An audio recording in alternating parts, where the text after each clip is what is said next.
So Nikola Jokic gets yet another shout out from an NBA player.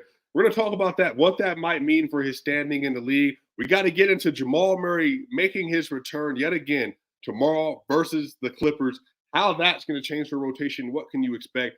And we're also going to do a pre-game preview of the Clippers, Nuggets, and we're going to talk about it with my boy, Ryan Blackburn, here on Locked On Nuggets. You are Locked On Nuggets, your daily Denver Nuggets podcast. Part of the Locked On Podcast Network, your team every day. What's going on, y'all? Welcome back to Locked On Nuggets. This is your host, Swiper. We are so thankful to be here with you, your team every day. And as you can see, I'm not by myself. I got my friend, my brother, my comrade, Mr. Ryan Blackburn himself, Mile High Sport. Ryan, how you doing today? Thanks for coming on the show, Brody. I'm good, man. Thank you for having me on, Swiper. It's like we never do this. We only ever do it on the other side of things. Now you gotta get me converting over to the Locked On Nuggets zone. But I appreciate you having me, man. No, yeah, y'all want to use my dog, man. So look, if y'all are not following Ryan Blackburn, make sure y'all tap in. By far, one of the best writers you're gonna know of. Covers the Denver Nuggets passionately from Denver. He is a fan through and through. And just the other day declared his love for Nikola Jokic. So again, if you want somebody you know who's gonna cover your team the right way, Ryan Blackburn is the man to point to. Oh my God, thank you very much. No, I had to go on that Jokic soliloquy to right some wrongs a little bit. So it was nice for you to let me ISO there. All right, so let's go ahead and get into it, y'all. So if you didn't see, y'all, you can go to my Twitter, go to Swipacam on Twitter. You can also look this up on The Ringer. Look up Austin Rivers, Nikola Jokic. Austin Rivers, on a show that he does with The Ringer, had some really interesting words to say about Nikola Jokic, Ryan. He basically came out and said that he thinks that the gap between Joker and the rest of the league is basically the gap that LeBron James had at his apex compared to everybody else. He talks about this should be his fourth straight MVP season. They should go ahead and mail him the award right now. They just talk about how incredible it is that there's a single player in the NBA leading the NBA in points, rebounds, and assists at any point in time. And we saw it. The Denver Nuggets put it out the other day. ESPN put it out the other day. That's the stat of the year so far right now, that Joker is the only person through early December to lead the NBA in all three of those categories at one point in time. So when you think about this, Ryan, you think about how important of a moment this is, given how well he's played and seemingly how the culture around Joker is seemingly changing, the conversation changing, people's perspective is changing. What do you think this means for where he is right now and maybe even his legacy and in the short-term future in his prime? Well, it's very clear based off of the reaction that everybody's had to his first 20, 21 games or so, that he is like so far above beyond everybody's MVP takes so far this year. Like he is on another level statistically, on another level with his dominance and his mentality. And that is shown throughout Denver's first 21 games. Even without Jamal Murray for the vast majority of the time, Denver has survived. They've played just as well as you would hope many other top teams in the NBA would. And they're in a great position right now in the standings, despite the fact that they don't have their second best player. So Jokic is at the center of everything there. He is so far clear of that MVP conversation for those reasons. Like I just did a show with Matt Moore, who you guys probably know well on this podcast, and we talked about MVP. If there was a tier, like Jokic is in the tier by himself. We each had Joel Embiid and Shai Gilgeous-Alexander kind of in a top three with him, but I think both of us were like, there's no, unless Joker does something different from what he's doing right now, there's no reason for him to not win MVP at this point. He has been unbelievable. Yeah. So, and I think too, one of the things about him that's changed the most, his shot profile has gone up, meaning that he's taken more shots, he's taken more threes than he ever has. His free throw rate is also steadily increasing, even though he's not necessarily converting them at the rate that I think even he would like. The three-point consistency is also not there yet. But if you had to point to something that's maybe different about his game right now from maybe even last year, and do you also think too, because this is my theory, Ryan, like when I've been watching Joker this year and watching how the Nuggets have kind of construed their lineups and their play after him, it feels as if Joker has like really just leaned into kind of who he became through the playoffs. And it's not like it's not something that I think is nothing. It's like a bad thing or detriment, but Joker has seemingly just not been able to turn off that he can basically do whatever he wants, whenever he wants, to whoever he wants. And really, right now, if you just kind of listen to the noise around the league, it's like, look, Rudy Gobert, Bam Adebayo, Anthony Davis, look, you're not going to stop him, but we want to make him work as much as possible. And also, you want to also see if you can stack up those non-Joker minutes. Because honestly, I would say this too, Ryan, watching the league, when I hear watching Giannis or Embiid or even Shea or Steph or Luka gets a lot of this too, but not in the same degree.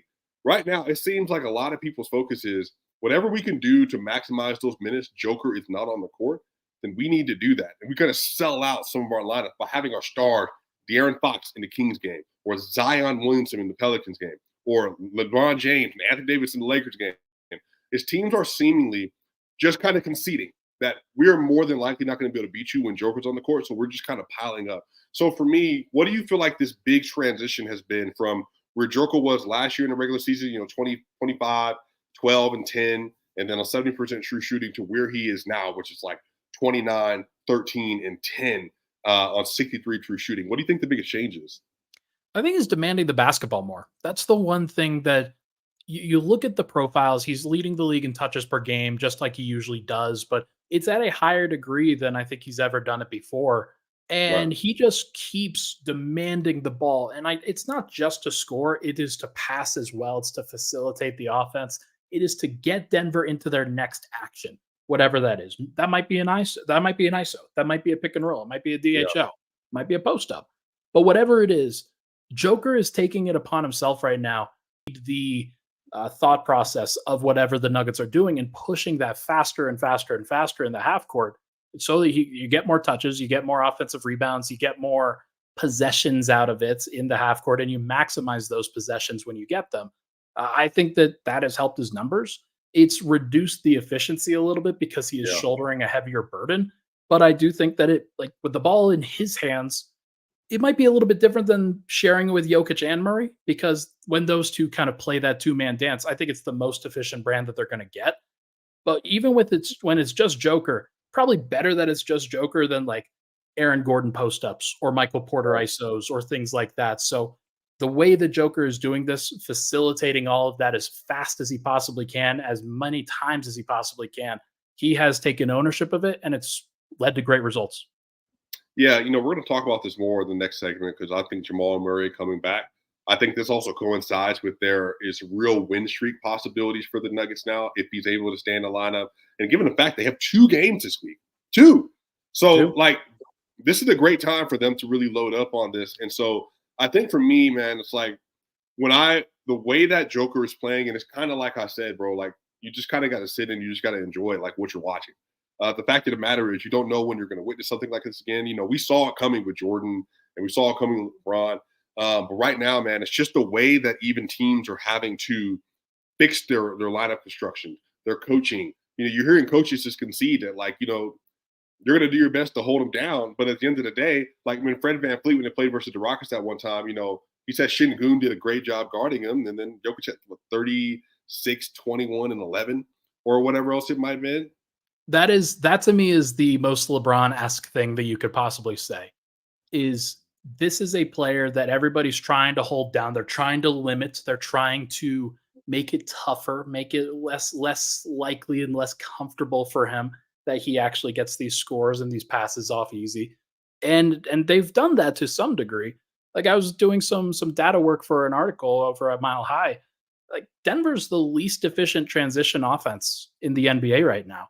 And a lot of the reason for that is they're not getting as many of those hit-ahead passes because teams are selling out on that. They're like, oh, crap, Joker's got the ball. We got to get back because we know what he's capable of. So they're trying to make it as hard as they possibly can, forcing Denver into the half court a little bit. Denver's doing it anyway because Joker is that dude.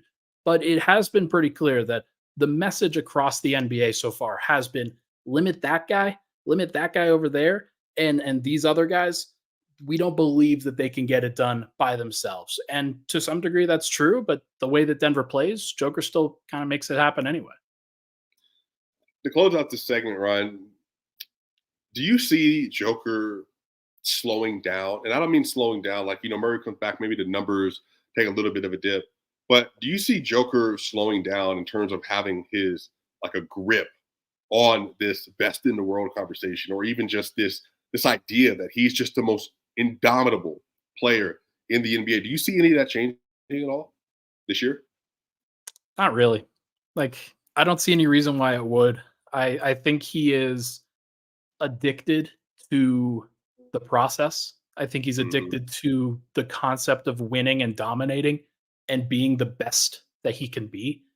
And he likes to continue to push himself. He has continued to push himself. He loves that.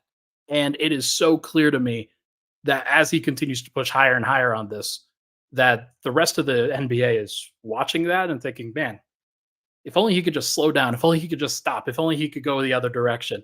Uh, I don't think he stops doing this until he's 31 or 32 in terms of getting better. Yeah.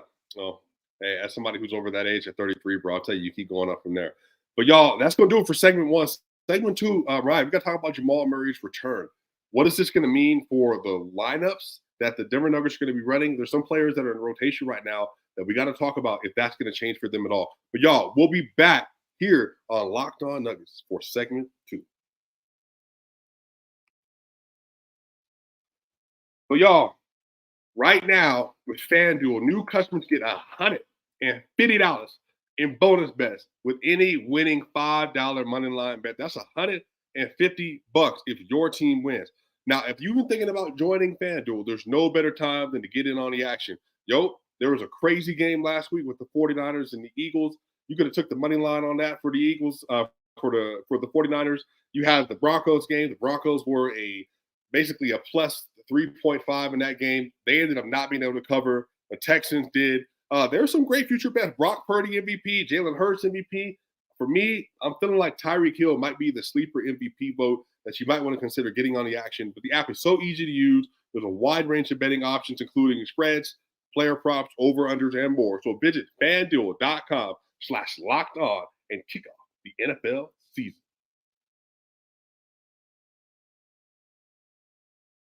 Yeah. And we are back for segment two.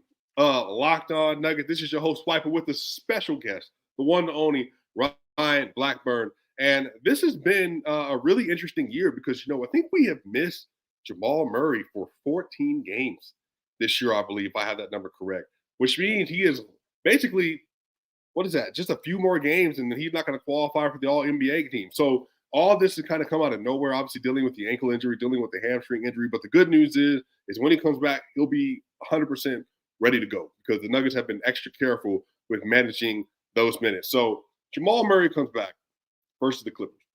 Reggie Jackson had him playing really well. There's Christian Brown, Julian Strawther, Zeke Naji, Peyton Watson. That's five. And then there's Justin Holiday. But Justin Holiday, he's been starting when Aaron Gordon has been down. He's looked pretty good. Matter of fact, offensively, the Nuggets have been a little bit better since Justin Holiday has taken over some of those reps because AG obviously is not converting a lot of his looks.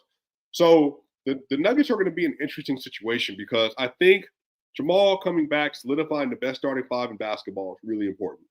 But then the bench unit, Reggie Jackson, DeAndre Jordan, we kind of talked about that. Like that might end up being the fulcrum of what they're trying to do. But on the other end of this, what happens with Justin Holiday? What happens with Julian Strawther? Like Christian Brown is definitely a lock. Reggie Jackson is definitely a lock. How do you feel that Jamal Murray coming back is going to impact the Denver Nuggets as a whole, and even with their bench rotation a little bit? Yeah, I've thought about this a lot just in terms of what it looks like when he ultimately returns. Which veterans should Denver count on with their bench unit versus which young players they should be playing?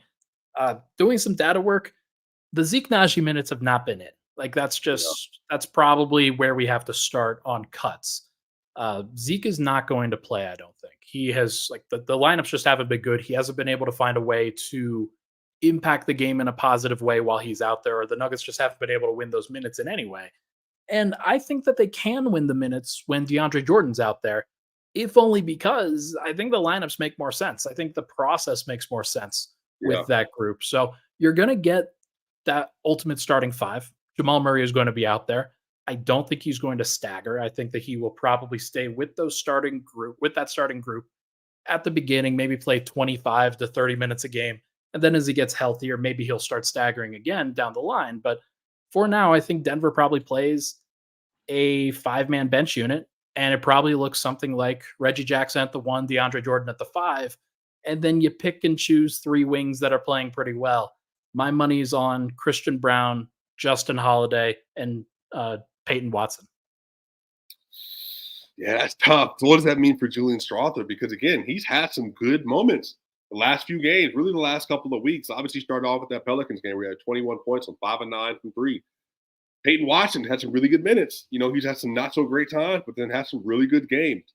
And then obviously Christian Brown with Reggie Jackson. And again, I think the thing is right now, if you look at the Nuggets schedule, they have the Clippers, the Rockets, the Hawks, the Bulls, and the Nets. Right. That's 5 straight games where they're going to be favorited basically in all of those games. I believe they're a -1 tomorrow night versus the Clippers. So there's a real opportunity for the Nuggets to stack some real wins and to put themselves in position to be contending for that first seed again, because the Wolves are obviously playing super well right now. But on top of that, to even get some more separation between them and the rest of the West outside of the Wolves. Right now, the Nuggets are tied with the Thunder. They have 1 more win than the Thunder and 1 more loss than the Thunder. They're tied 2 games back from first. The Wolves are 15-4. The Nuggets are 14-7. And like I said, their next 5 games, Clippers, Rockets, Hawks, Bulls, Nets, they're going to have 2 of those games at home and 3 of those games on the road. And then right after that, they're going to have the Thunder at home and the Mavericks at home. So really, there's a window for them to really try to go after some team success over the next couple of weeks. And I think one of the things is, Ryan, when I've been watching like some of the net rating swing for the Nuggets, because right now I think on dunks and threes, I think they might have the 4th best net rating in the league. I think behind the Celtics, the Wolves, the 76ers, and I think it's them. Right. But a lot of that obviously without Jamal. And then I think some of this also has included the fact that Aaron Gordon just hasn't been converting per usual with how he's been shooting. So when you look at the roster coming back together and you look at the schedule, do you predict and think that the Nuggets might have like a nice, really solid win streak, or maybe even elongated stretch of games where they're winning a great majority of those games? I do. And I think it's going to come down to, look, I don't think it's going to be like this massive 8, 9, 10 game winning streak or anything like that. Now that may happen. That may ultimately come to pass. But Denver, I think we saw it at the beginning of the year. Denver won their first 4 games, and then they went into Minnesota and laid an egg. They weren't great in that 5th game. Then they won their next 4 games, and then they laid an egg in Houston and weren't as great in that game. So they are capable of stringing probably 3 or 4 wins in a row. I'm not sure if they're capable of going on those long win streaks, because they've got some young guys that they'll lose focus, and then the veterans get bored. So like I can understand in some of those situations where, okay, you can get to a 3 or 4 game winning streak and that's fine. Like, for example, I do not predict that they beat the Hawks. Like, do you? Like in Atlanta, that's a tough one, despite the fact that, hey, you get 2 days off, and like they just never win in Atlanta. They never win in Orlando. They never win in Atlanta. That's just a general thing for this team. And that's kind of a tough. Joker had 47 in Atlanta, like maybe 2018, 19, 20. Do you know if they won that game or not? I think they lost. Oh man, that's a tough one. That was the Jamal Murray to Will Barton alley-oop game too. Oh man, that takes me back. Holy cow, I blocked that out of my head. No, they're certainly capable of doing it. Like there's no doubt that they should win some of those, but exactly, 2 days off in Atlanta. Yeah, is that what you're concerned with, Ryan? Yeah, you already know I'd be hitting up the clubs too, so it's all good. No, it's all good. I think outside of that one, I look at that stretch and I think, man, Denver, as long as their defense is relatively straightforward, as long as everybody's on the same page, and they don't like have guys going in and out of the rotation, they'll be okay. Like they're going to win a lot of these games. Joker, we've talked about the level that he's getting to. He'll be driving that bus as much as he can. And then Jamal, like he stabilizes a lot of what they need on both the offensive and defensive end. Yeah, that's the thing too. I think their defense, strangely enough, is going to improve too when Jamal comes back. And I think some of that is like they're just going to have a little bit more offensive pop with the bench. I think more energy to spend on the defensive end as well. And I do think that obviously he offers a lot with his size. He's a bigger and even better defender than Reggie Jackson is. And so I hope that really happens, that they're able to get a little bit of boost on the defensive end. The offense, I mean, they've come down a little bit, but they really have still been able to maintain a pretty high level. But it's just defensively, the communication and the zest and the zeal hasn't quite been there. But I think, Ryan, for me, I actually think the Hawks is a winnable game given how the Hawks are currently situated. Obviously, Big O, Clint Capella, they got DeJounte, they got Trey, they got DeAndre Hunter. I mean, they got like a nice set of roster, like a nice roster. But I do think that they can win that game. I think the Rockets game is going to be at home. I think they can beat the Clippers on the road tomorrow. I think beating the Rockets at home. I think beating the Hawks. And then you're getting into the Bulls and the Nets and how you figure they're going to play in Chicago and then play in New Jersey. So I think there's a little streak for them coming, but I think some of this is going to have the like same at the Houston game when Jamal first came back. They just had like a little bit of an accelerant. Like they were just happy. They were just full of energy because they were glad that their second best player was back in the lineup. They just felt a little bit more complete. He helps them. There's no doubt about it. And like from a veteran standpoint, like we just went through the rotation. If I think that Julian Strawther is going to get his minutes cut in this situation, that means, okay, Jamal Murray is taking over Julian Strawther's minutes, like just like within the rotation. And that's just going to help them. Like I know that Strawther has been good. He is still a rookie though, and he makes rookie mistakes. And that's kind of where you get some of that veteran leadership coming in and directing them and making sure that everything's going in the same direction. Right. That's going to do it for segment 2. We'll be back here for segment 3. We're going to give a little highlight. We're going to talk about the preview for the Nuggets Clippers, another Nuggets Clippers game. That should be a lot of fun because, again, they're trying to figure it out with James Harden. They're coming together a little bit. We'll be right back for segment 3 here on Locked On Nuggets. All right, Ron, let me ask you a question. Do you have a favorite comedian or artist or anybody that you would like to see a live show of? Who would that might be?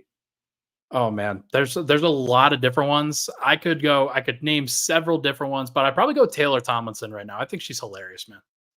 Okay, so Taylor Tomlinson. So one of the great things, Ryan, about Game Time is that you literally don't have to worry about frustration for buying a ticket or trying to find last-minute deals or last-minute prices or anything like that. Because all you got to do, Ryan, you can just browse through the Game Time app. You can literally just look up an upcoming Taylor event in Denver or in a place near you. You can find the ticket, you can see the seating, and you can even see the best price available. And within seconds, you can get the best ticket that you can get. So take the guesswork out of buying tickets with Game Time. Download the Game Time app, create an account, and use code LOCKEDONNBA for $20 off your first purchase. Again, make sure Locked On NBA, LOCKEDON NBA for $20 off. Download Game Time today. Last minute tickets, lowest price guaranteed.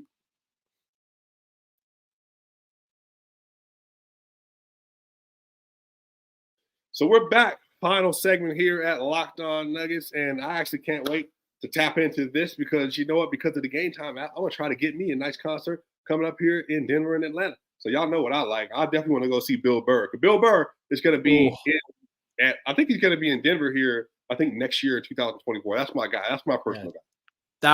That's a good one too. The guys that came to mind for me were Bill Burr, John Delaney, and Taylor Tomlinson. I thought, you know what, Taylor Tomlinson's one that's a little bit off the track, but like she's hilarious, man.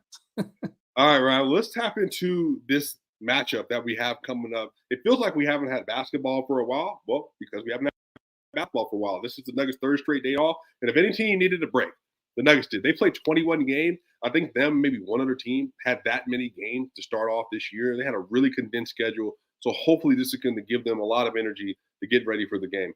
But right now, the Nuggets are a -1 point favorite in Clipperland. And this is going to be an 8 p.m. Mountain Standard Time game. This is going to be an ESPN game. So another nationally televised game. I think this, including NBA TV, this might be 4 straight, I want to say, for the Denver Nuggets. Right now, Jamal Murray is a game time decision with his ankle. Again, looks like he is going to end up playing. So you're going to have Gordon, you're going to have Porter, you're going to have Murray, you're going to have KCP, you're going to have Jokic, and then you're going to have the host of the bench players. So when you think about tomorrow night's game versus the Clippers, how do you expect that going? Are there any matchups that you're looking at in particular? Well, first and foremost, just being in practice today, Jamal Murray joking around with the other starters post-game or post-practice we didn't really see any live stuff with him. And he went through parts of practice today. They didn't do any live drills. But Malone said that they'd see how he'd feel. And if he feels good, and I assume that he will, like I don't see any reason why he wouldn't play.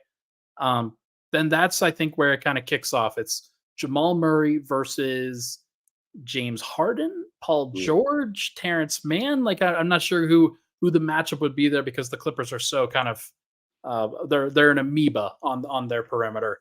But I do think that if he can get into the offense and continue to set up Joker in the pick and roll, like the Clippers have no answer for that. They just don't. Right. That's one of the things you really saw with Reggie Jackson and DeAndre Jordan was that they have no ability to stop at the point of attack because Terrence Mann, as good of a defender as he isn't in that elite tier. He's nowhere close. And then if he's a Zubac is like he's fine. He's a solid starting center. He is Right. not a good starting center. There are some things that he does well as a rim protector, but like, is it going to impact the game in the floater zone? No, that's where Joker's going to live. So Right. there's plenty of reasons to believe that Denver can really take this thing over the top with those guys in tow. And as long as Murray's out there, I think that'll be great. If he's not out there, then you're still going to get Reggie Jackson and Nikola Jokic, and we just saw what Reggie could do. Right. Yeah. So I mean, the Clippers they're 3-2 in their last 5. They have that win, that crazy comeback versus the Warriors. They have the win versus the Kings, 131-117. They did lose to the Warriors, and they also have that loss to the Nuggets. That game just happened. That's crazy. I remember that. I remember that game special. And then you have the Dallas Mavericks that they ended up beating. So again, the Clippers are starting to figure it out a little bit, just because I think like James Harden coming into the lineup, putting Russell Westbrook on the bench, figuring out the rotation. Now, Russ, to some of the dismay for some Russ fans, and even I think for the Clippers a little bit, hasn't been getting a lot of time. And they're really trying to figure out a way to get their POA defense to get better. Paul George and Kawhi Leonard just simply aren't getting the job done on the perimeter right now. They're continuing to hope Terrence Mann can bloom into that. Then you got James Harden, Ivica Zubac, PJ Tucker has kind of been a no-show offensively, hasn't been getting a lot of time as well. He's getting DNPs now. Like that's Right. one thing I actually on the alley oop with Ryan Blackburn. Actually just had a conversation with Robert Plum, who covers the Clippers over there, and he was talking about Kobe Brown as replacing PJ Tucker within the rotation, and them adding Daniel Tice and getting a little bit Yep. bigger. The Clippers, outside of when they play the Nuggets, have been better. Like they Right. just simply have been. Like all the numbers say that they've been better. Their starting lineup has been good.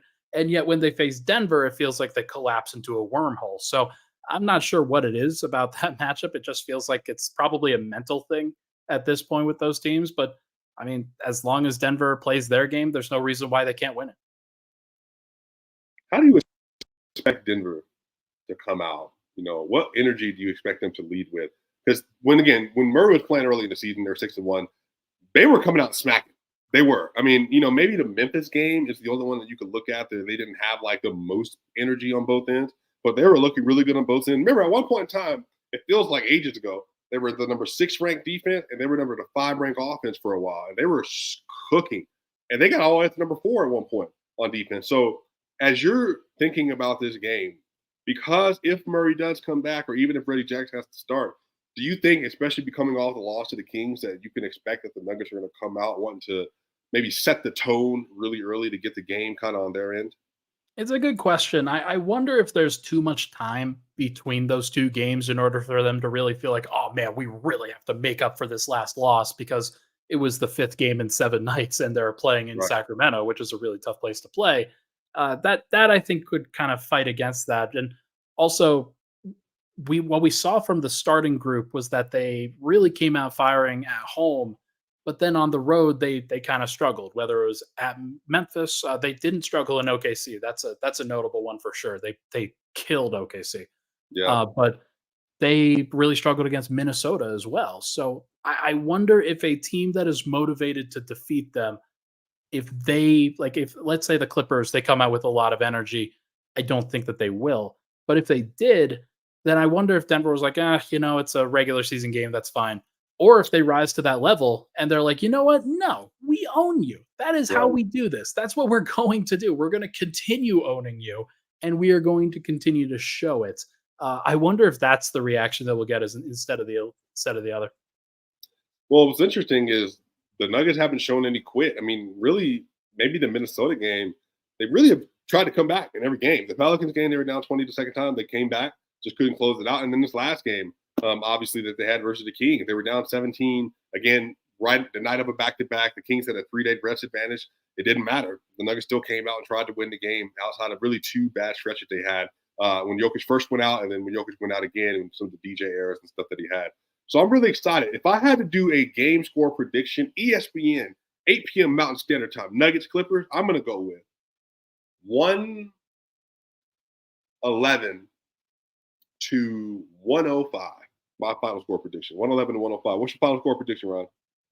I will go 115 to 107. It'll be a little bit of a higher scoring game. These teams are not really going to be able to stop each other, I don't think. Even though the Clippers have a pretty good defense, even though the Nuggets, when they want to lock in, they play good defense. I think the Clippers will be motivated and will try to get as many points on the board as possible. They'll be up in this game pretty early, but I have no doubt that Denver, especially in that third quarter, that fourth quarter, they're going to turn on those Jets for sure. Right. Well, y'all, that's going to do it for Locked On Nuggets. Shout out to my boy, Ryan Blackburn. You can follow him at NBA Blackburn on Twitter. Again, Mile High Sports, appreciate all the work. Appreciate you coming on today. Make sure y'all are liking, sharing, and subscribing the Locked On Nuggets channel. We are growing from here. Make sure you want to get some of your favorite NBA content, Denver Nuggets content. This is the place to be. So make sure you like, share, and subscribe. And y'all, I will see y'all on the other side. We out.